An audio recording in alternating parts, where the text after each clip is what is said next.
Evidence اس میں موجود ہے۔ اب اس میں سب سے اہم 394 پی پی سی میں جو سب سے اہم ہوتا ہے فیکٹر وہ ہوتا ہے آئیڈینٹیفیکیشن پریڈ کا۔ آنریبل کورٹ ملاحظہ فرمائیں گے کہ آئیڈینٹیفیکیشن پریڈ ہوئی، اس میں نے بھی شناخت کر لیا اور میرا بیٹا جو دوسرا وٹنس تھا اس نے بھی آئیڈینٹیفائی کر لیا، اور وہاں پہ رول بھی ایٹریبیوٹ کر دیا کہ اس کو وہاں پہ یعنی یہ چوری کر رہا تھا، چوری کرتے میں نے دیکھا ہے۔ اب اس کا رول جو آئیڈینٹیفیکیشن پریڈ میں ہے وہ چوری کرتے ہوئے دیکھنے کا ہم دونوں وٹنسز کا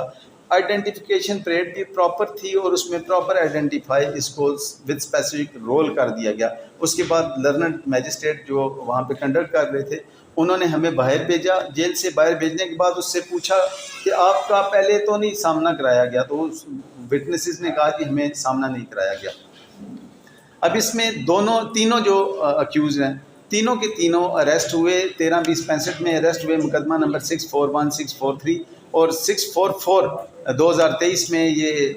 13(2)A میں اریسٹ ہوئے ہیں، اور 13(2)A میں اریسٹ ہونے کے بعد انہوں نے انکشاف کیا ہے، اور انکشاف کے بعد یہ ان میں سے تینوں کے پاس سے پسٹل برآمد ہو چکا ہے جو اس میں موجود تھا۔ اس میں ہمبل سبمیشن یہ ہے کہ تیسرا گراؤنڈ میرا یہ ہے کہ پراما فیشائے کنیکٹڈ ہیں، اور تینوں